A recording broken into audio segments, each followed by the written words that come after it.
누가복음 9장 18절 말씀부터 27절까지의 말씀, 18절로 27절을 제가 봉독을 합니다. 예수께서 따로 기도하실 때 제자들이 주와 함께 있더니 물어 이르시되 무리가 나를 누구라고 하느냐? 대답하여 이르되 세례 요한이라 하고 더러는 엘리야라, 더러는 옛 선지자 중에 한 사람이 살아났다 하나이다. 예수께서 이르시되 너희는 나를 누구라 하느냐? 베드로가 대답하여 이르되 하나님의 그리스도시니이다 하니 경고하사 이 말을 아무에게도 이르지 말라 명하시고 이르시되 인자가 많은 고난을 받고 장로들과 대제사장들과 서기관들에게 버림바 되어 죽임을 당하고 제3일에 살아나야 하리라 하시고 또 무리에게 이르시되 아무든지 나를 따라오려거든 자기를 부인하고 날마다 제 십자가를 지고 나를 따를 것이니라.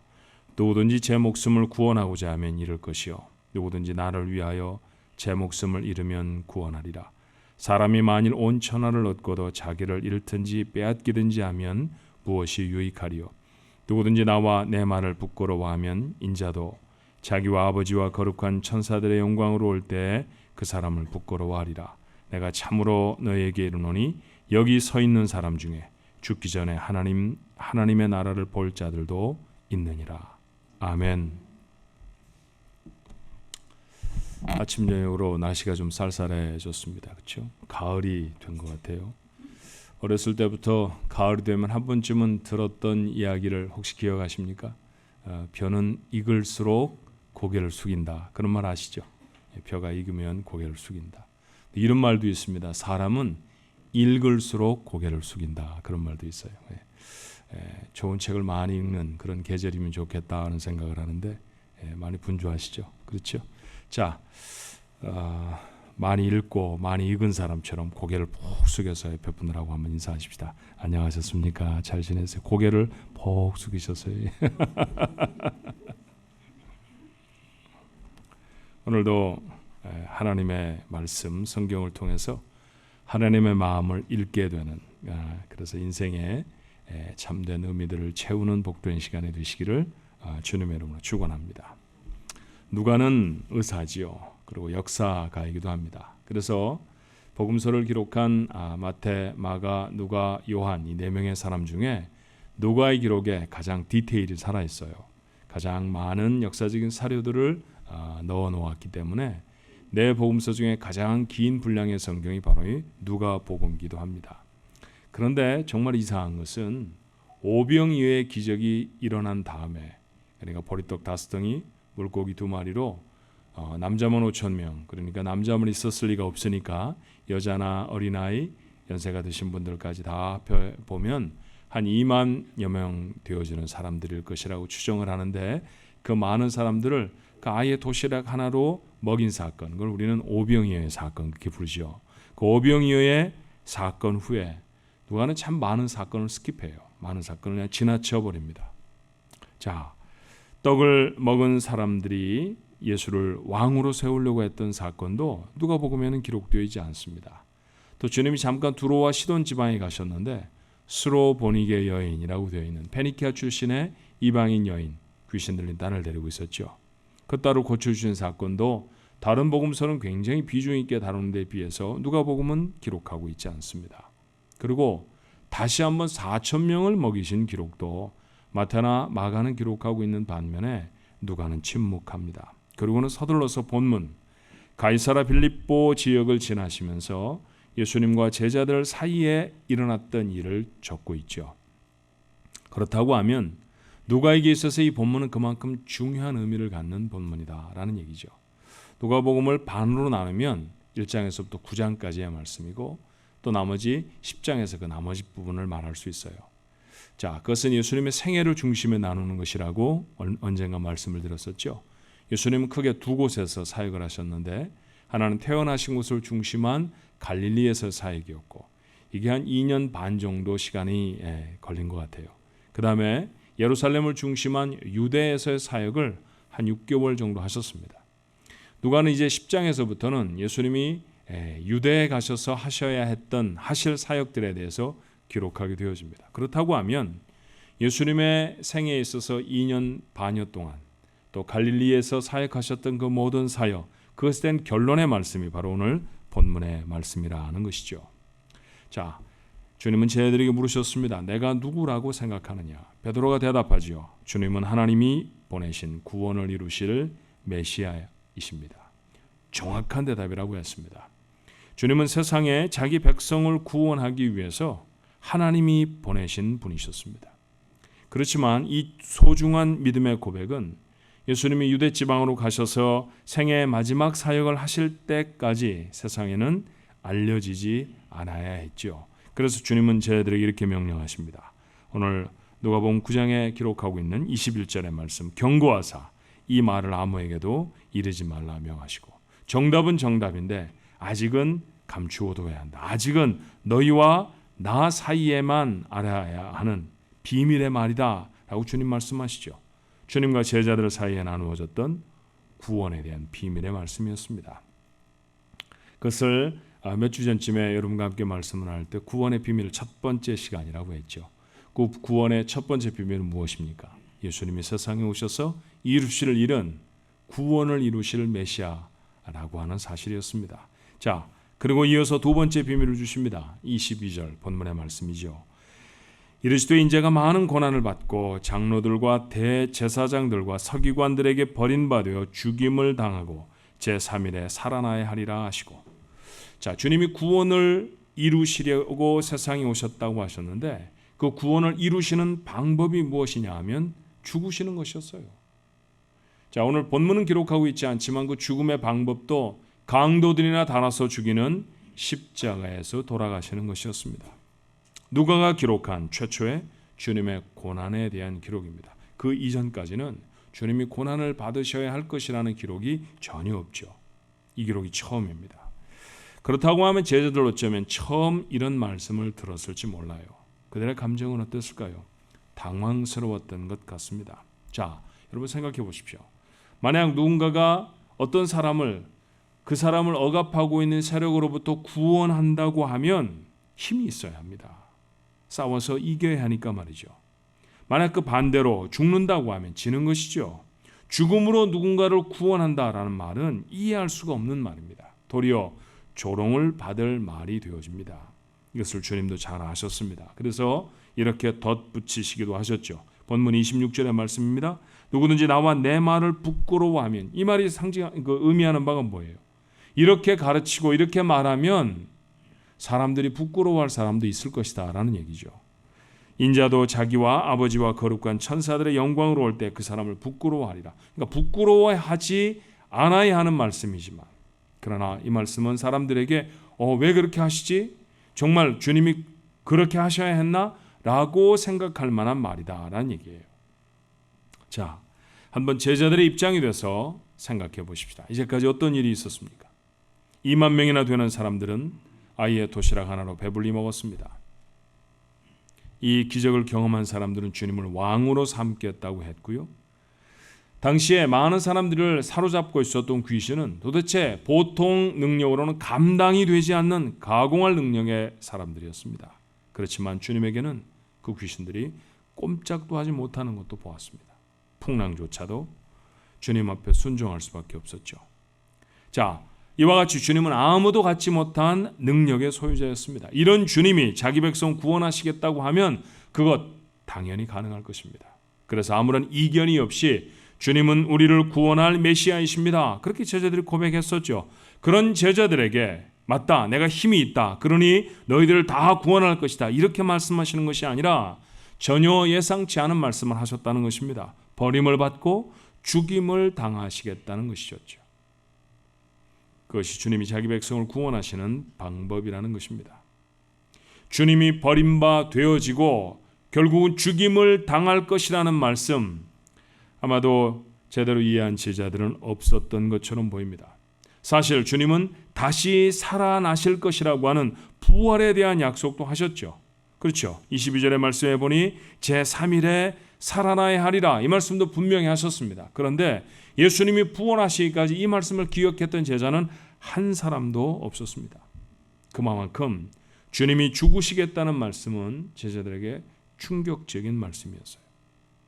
하지만 이것은 주님이 제자들과 함께 나누셔야 할 구원에 대한 두 번째 비밀이었습니다.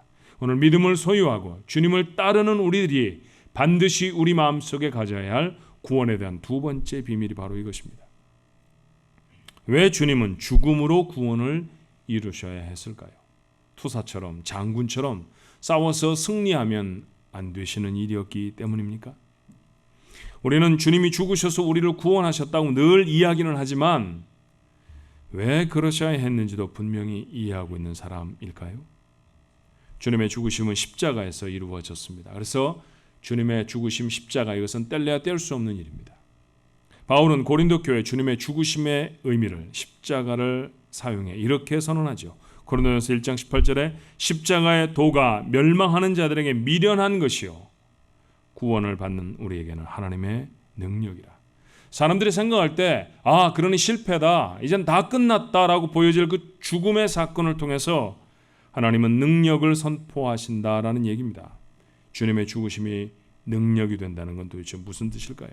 사람들이 보기에는 아무런 능력이 없는 패배처럼 보여도 주님은 죽음으로 밖에는 이룰 수 없는 능력을 십자가에서 보이셨다는 것입니다. 그 능력은 과연 무엇일까요? 첫 번째로 죄를 깨닫게 하는 능력입니다. 자, 이 이야기를 이해하기 위해서는 두 가지 단계를 거쳐야 할 것 같아요. 먼저는 죄의 값에 대한 깨달음을 주님의 죽으심 앞에서 우리는 확인하게 되어집니다. 이스라엘에 많은 절기들이 있었는데 그 중에 하나는 속죄일이라는 게 있었죠. 이스라엘 달력으로 하면 7월달 7째 달에 행하는 일이었습니다. 1년에 꼭 절반쯤을 지났을 때 의미가 있잖아요. 우리가 새해를 시작하면서 6월절로 이해를 시작했는데 하나님 앞에 잘못한 게 이렇게 많습니다. 죄를 용서해 주십시오. 이렇게 죄 사함을 구하는 그런 시간이에요. 그래서 대속죄일이라고도 말합니다. 그 속죄일에 이스라엘 사람들이 하나님 앞에 나와 예배를 드리는, 제사를 드리는 모습은 제물을 다 자기 형편대로 가져와서 그 제물을 죽이며 하나님 앞에 예배를 드리는 것이었어요. 어떤 사람은 양을 가져왔기도 했고요. 어떤 사람은 소를 가져오기도 했습니다. 그 소와 그 양에 자기의 죄를 다 전가하고 그 소나 양을 죄의 값으로 대신 죽여서 자기가 죄로부터 용서함을 받는다라고 하는 하나님의 선언을 받게 되는 것, 그것이 바로 속죄일의 일이었습니다. 어떤 사람들은 양이나 소 한 마리씩을 가져왔다고 말씀드렸죠. 그런데 여러분, 이런 한번 상상을 해볼까요? 만약에 그 제물을 형편대로 가져와라 이렇게 말씀하지 않고 죄 지은 사람 다 양 1000마리씩 가져와야 한다, 소를 1000마리씩 가져와야 한다라고 말하면요, 소 1000마리라는 것은 지금도 어마어마한 돈입니다. 당시에도 엄청난 돈이었을 것입니다. 대단한 값입니다. 거짓말 한마디를 하면 소를 1000마리씩 바쳐야 한다고 하면 여러분, 거짓말을 쉽게 할 수 있을까요? 아마 쉽게 하지 못할 것입니다. 차라리 말을 안 하면 안 했지, 이거 내가 이 말을 했다가 이렇게 거짓말을 했다가 이거 하나님이 다 아시고 계시는데 하나님에게 들키면 소 1000마리를 어떻게 내, 집 팔아야 하잖아, 이런 생각 우리가 당연히 할 수 있지 않았겠어요? 쉽게 거짓말을 할 수 없었을 것입니다. 그런데 여러분, 그런다고 거짓말을 안 하면서 할 수 있습니까? 누군가가 했던 얘기처럼 여러분은 여러 가지 언어를 하시잖아요. 적어도 미국에서 살고 있는 여러분들은 한국말도 좀 하고, 지금 제가 한국말로 설교하니까 한국말도 이해하고 말이죠. 가끔씩 히브리어나 헬라어 단어도 얘기하면 언더스탠드 하죠, 그죠? 베들레헴 이런 거 알잖아요, 무슨 뜻인지. 임마누엘 이런 말 무슨 얘기인지 알잖아요, 그죠? 여러분, 대단히 많은 나라의 말들을 합니다, 그죠? 크리스투스 이런 말도 이게 그리스어인데 여러분, 그리스어도 할 줄 알아봐요. 영어도 좀 합니다, 그렇죠? 영어도.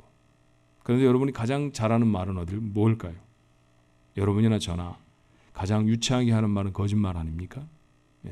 누군가가 말했던 것처럼 우리는 참 거짓말을 잘합니다.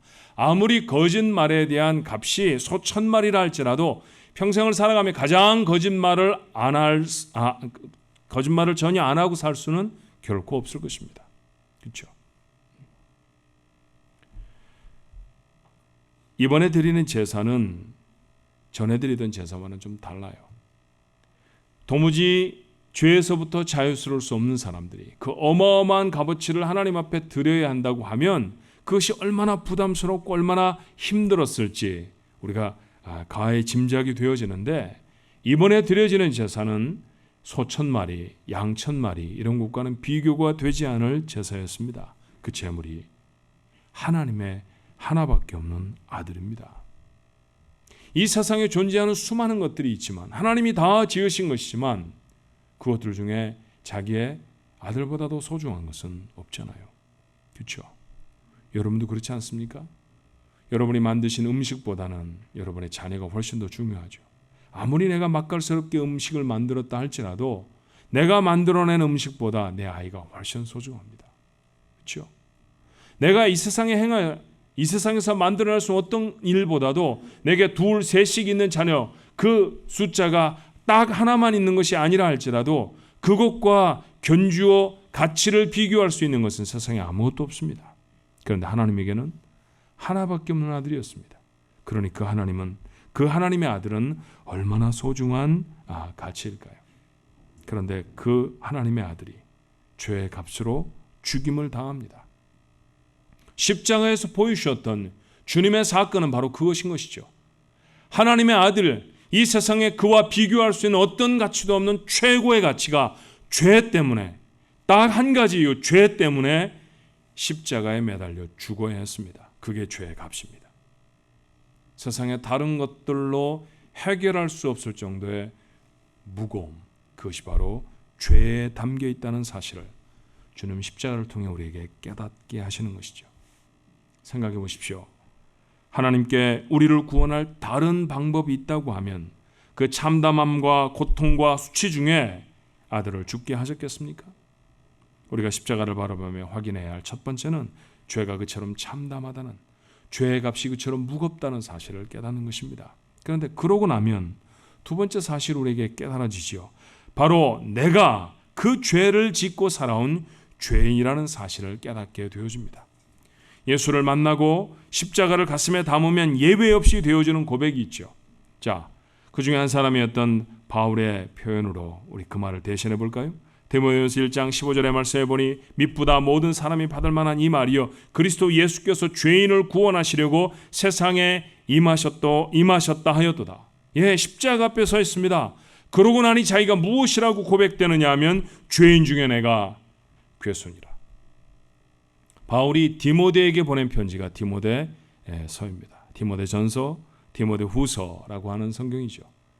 바울은 결혼하지 않았던 사람입니다. 그러니 생물학적으로 자손을 낳은 경우가 없었어요.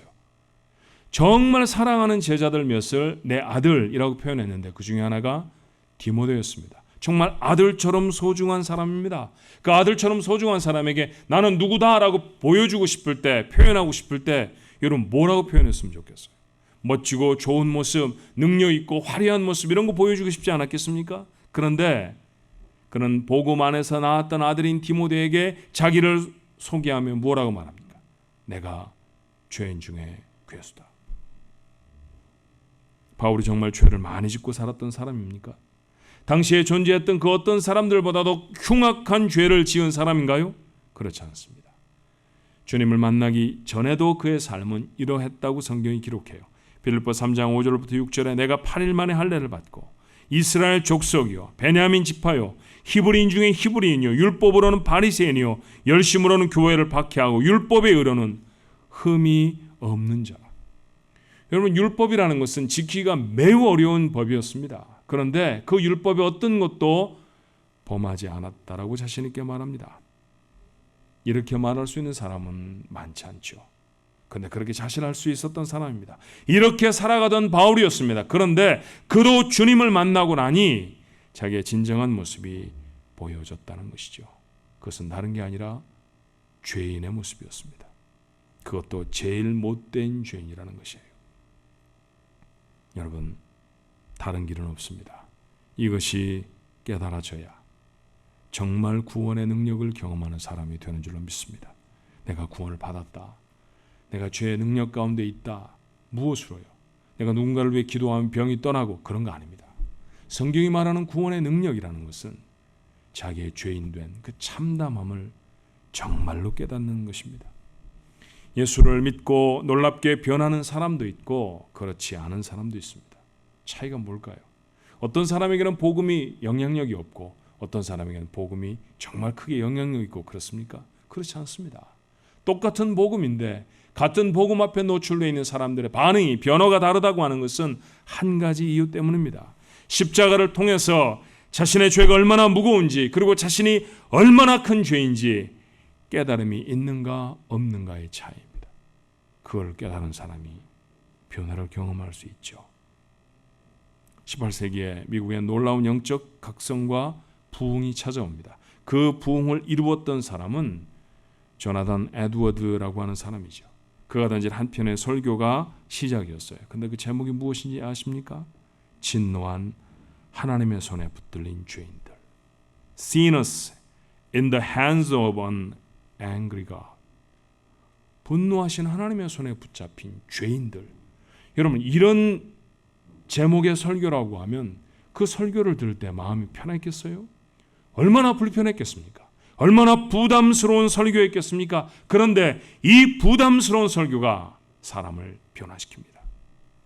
한 나라의 영적, 도덕적 삶의 터닝 포인트를 만들게 되어졌죠.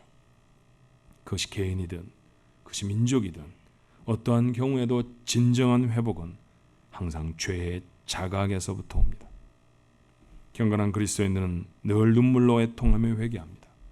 그러나 죄짓고 방탕한 사람은 회개할 줄 몰라요. 눈물을 흘리는 양으로만 봐서는 경건한 그리스도인이 훨씬 더 많은 죄를 저지른 것 같습니다. 그렇지 않아요. 경건한 사람이 방탕하게 가는 사람보다 훨씬 더 적은 죄를 졌음에 분명합니다. 그런데도 더 많은 눈물을 흘리고 더 가슴을 치며 애통하며 하나님 앞에 나가 회개하는 까닭이 뭘까요? 경건한 사람에게는 보이는 죄가 방탕한 사람에게는 여전히 보이지 않기 때문입니다. 바울은 다른 사람보다 더 많은 죄를 지어서 자신이 죄인의 괴수라고 애통했던 것이 아니었죠. 다른 어떤 사람보다도 더 맑은 영혼의 눈을 가지고 있었던 경건한 그리스도인이었기 때문에 가능했던 고백이었습니다. 주님의 십자가 앞에 섰는데 아직도 애통함이 없다고 하면 나는 여전히 방탕한 사람이든지 아직도 주님을 잘 모르는 사람임에 분명합니다. 이 사실을 깨닫게 하는 능력이 주님의 십자가에 있습니다. 주님이 죽지 않으셨으면 결코 깨닫지도 심장에 새길 수도 없었던 사실입니다. 그러므로 바울은 이렇게 고백하죠. 갈라디아서 6장 14절에 그러나 내게는 우리 주 예수 그리스도의 십자가 외에 결코 자랑할 것이 없으니. 왜냐하면 그것이 정말 자신의 변화에 대한 능력이 되어졌기 때문입니다. 십자가 앞에 섰더니 죄인이라는 사실이 깨달아졌고 십자가 앞에 섰더니 변화가 가능해졌고 십자가 앞에 섰더니 정말 하나님의 사람일 수 있었다는 것이죠. 그래서 바울은 세상의 어떤 것보다도 십자가를 붙들기로 작정합니다. 같은 다짐이 우리에게도 있어야 하지 않습니까? 주님이 십자가를 지심으로 주님이 죽으심으로 다른 어떤 것으로도 가능하지 않았던 두 번째 능력은 십자가는 은혜를 만나는 능력이 되어집니다. 우리는 하나님의 우리를 향한 이런 무시무시한 선고를 알아요. 로마서가 적고 있죠. 6장 23절에 죄의 삭은 사망이요. 죄를 지으면 반드시 죽는다는 것입니다. 난 분명히 죄인이고 그렇다고 하면 생명을 내놓아야만 합니다. 그런데 십자가 앞에 서면 이런 놀라운 사실을 깨닫게 되지 않습니까? 같은 성경 로마서 5장 8절에 우리가 아직 죄인 되었을 때 그리스도께서 우리를 위하여 죽으심으로 하나님께서 우리에 대한 자기의 사랑을 확증하셨느니라. 죽는 것은 나여야 하는데 내가 죽는 것이 아니라 나 대신 주님이 죽으셨다는 것이죠. 생명을 내어놓으신 분은 하나님의 아들이셨습니다. 왜 하나님이 하나밖에 없는 자기의 아들을 내어주셨을까요? 어느 성경은 나를 사랑하셨기 때문이라고 말하죠. 내가 죄악으로 죽어버리는 것을 보실 수가 없어서였기 때문입니다. 나를 살리시기 위해 자신의 아들을 대신 십자가에 못 박도록 허락하십니다. 하나님의 사랑입니다. 우리는 십자가 외에 이보다 더 큰 하나님의 사랑을 깨달을 곳이 없어요. 이 사랑을 마음에 담은 자가 세상을 살아갈 용기를 얻게 되지 않겠습니까? 다시금 바울의 고백을 들어보십시다. 로마서 8장 38절로 39절에 그는 이렇게 고백해요. 내가 확신하노니 사망이나 생명이나 천사들이나 권세자들이나 현재일이나 장래일이나 능력이나 높음이나 깊음이나 다른 어떤 피조물이라도 우리를 주 그리스도 예수 안에 있는 하나님의 사랑에서 끊을 수 없으리라. 십자가 앞에 섰더니 깨달아지는 은혜였어요. 자기 아들을 주기까지 나를 사랑하신 하나님. 그러면 내 앞을 막아선 어떤 피조물 앞에서도 나를 잃어버리시지 않든 나를 결코 버리지 않으신다고 하는 분명한 확신을 붙들 수 있지 않습니까? 이 확신을 가진 사람이 이 확신을 가진 사람을 세상이 어쩌지 못합니다.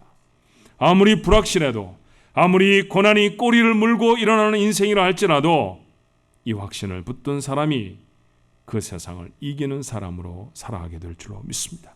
이것이 그리스도인의 능력입니다. 십자가에서가 아니면 확인할 수 없는 하나님의 사랑입니다. 오늘도 우리는 십자가 앞에서 예배를 드리죠. 두 개의 나무가 포개진 모양이 중요해서가 아닙니다. 그것이 주님의 죽음을 가리키기 때문입니다.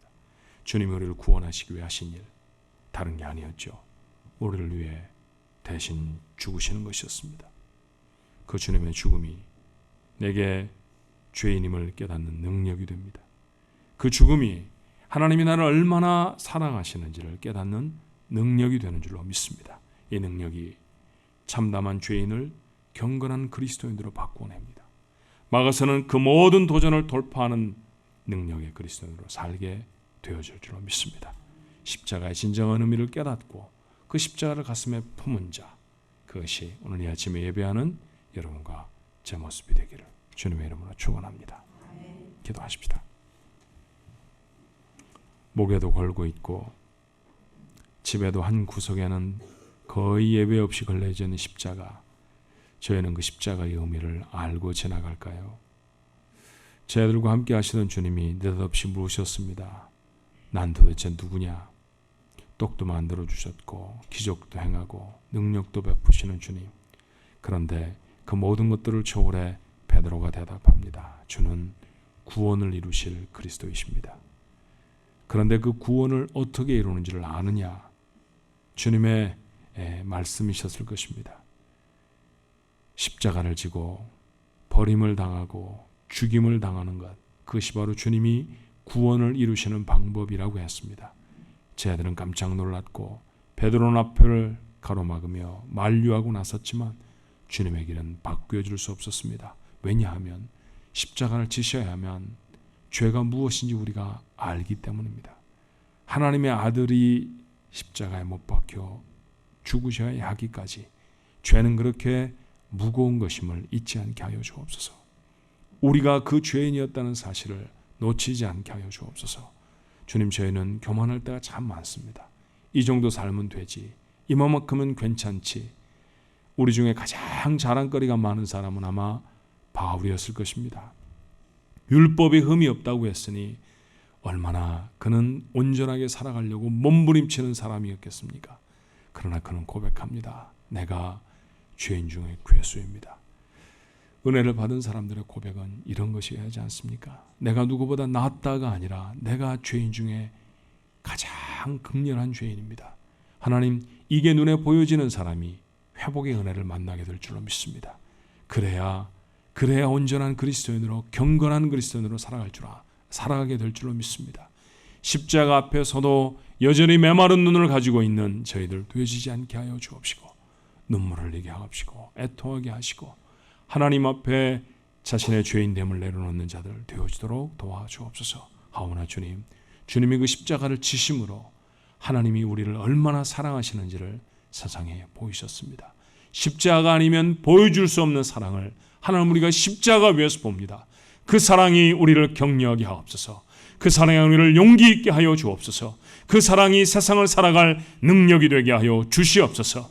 여전히 우리는 고통스럽고 어려운 환경을 만나지만 그러나 아들을 아끼지 않고 세상에 주신 그 하나님이 여전히 나를 사랑하시고 나를 도와주시고 나를 인도하실 것이라고 하는 믿음으로 우리에게 맡겨진 모든 삶의 어려움들을 능히 감당하고 이겨내는 주의 백성들 되게 하여 주시옵소서.